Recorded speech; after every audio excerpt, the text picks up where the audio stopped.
లాంగ్వేజ్కి try చేస్తాం. 63 మంది చేనేత కార్మికులు స్కాలర్షిప్లకు అప్లై చేస్తే 63 మందికి కూడా స్కాలర్షిప్ రావడం జరిగింది. దాదాపుగా 75,600 రూపాయలు మరి స్కాలర్షిప్ కింద చేనేత కార్మికులకు అందించడం కూడా జరిగింది.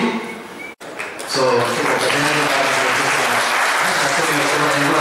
అసలు అనుకోలేదు మాట్లాడుతుంటే నేను చూస్తున్నాను. సో ఈ విధంగా చేస్తే ఈ దినోత్సవ సందర్భంగా మన సమస్యల గురించి బాధల గురించి ఎప్పుడు మాట్లాడుకుంటూ ఉంటాం. కానీ మనం చేసిన మన వృత్తుల్ని బయట సమాజానికి క్రియేట్ చేయాలి. మనం ఎంత మంచిగా చేస్తున్నాం, మన దగ్గర ఎంత మంచి వృత్తి ఉంది, మన దగ్గర ఎంత మంచి నైపుణ్యాలు ఉన్నాయి, మన దగ్గర ఎంత మంచి క్రియేటివిటీ ఉంది. సో ఇవన్నీ కూడా బయట తెలిసినప్పుడు వాళ్ళు ఇంకా ఎక్కువ వచ్చి కొనుక్కుంటారు. అలాగే కాస్ట్ అంటే అసలు ఈ హ్యాండ్లూమ్ చేసిన ప్రోడక్ట్ చాలా కాస్ట్లీగా ఉంది. ఇప్పుడు పెద్ద పెద్ద లేడీస్ కోసం స్పెషల్ బోటిక్స్ పెట్టుకుంటున్నారు. ముందు దగ్గర చిన్న షాప్లో వెళ్ళి కొనుక్కోలేదు, బోటిక్స్ ఉంది.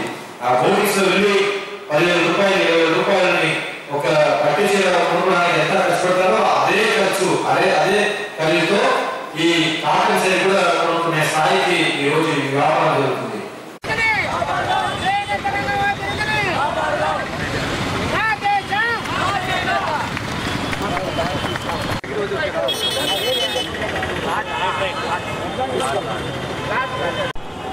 ఈరోజు జాతీయ చేనేత దినోత్సవం మనం నిర్వహించుకుంటున్నాం.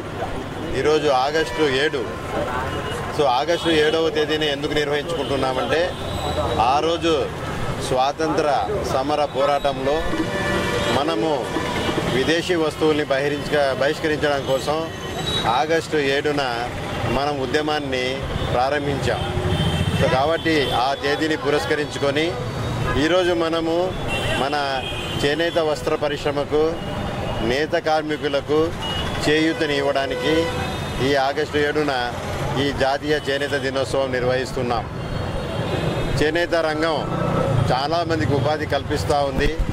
అయితే ఈ మధ్య ఆదరణకు నోచుకోలేక ఆ కార్మికులందరూ కూడా ఇబ్బంది పడుతున్నారు. కాబట్టి ప్రతి ఒక్కరూ మనమందరము వారికి సందర్భంగా చేయూతని ఇవ్వాల్సి ఉంది.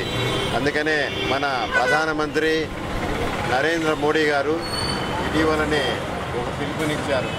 ప్రతి ఒక్కరూ కూడా చేనేత వస్త్రాల్ని, చేనేత హ్యాండ్లూమ్స్ వాటిని మీరు ఎంకరేజ్ చేయండి.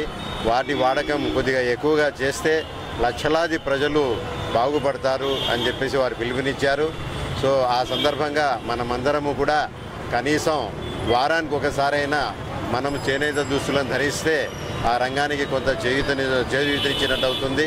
కాబట్టి నేను ఈ సందర్భంగా అందరినీ కూడా చేనేత రంగాన్ని, చేనేత కార్మికుల్ని ఆదుకోవడానికి ఇదొక మంచి సందర్భంగా ఉపయోగించుకోవాలని చెప్పేసి కోరుతున్నాను. So handlooms for nation, handlooms for fashion అని చెప్పేసి కూడా పిలుపునిచ్చారు ప్రధానమంత్రి నరేంద్ర మోడీ గారు. సో ఆ విధంగా ఈరోజు ఇది ఊపందుకొని ఇప్పుడిప్పుడే మన ప్రభుత్వం తీసుకున్న చర్యల వల్ల ఊపందుకుంటూ ఉంది. సో విదేశాలకు కూడా మనం ఎక్స్పోర్ట్ చేయగలుగుతున్నాం.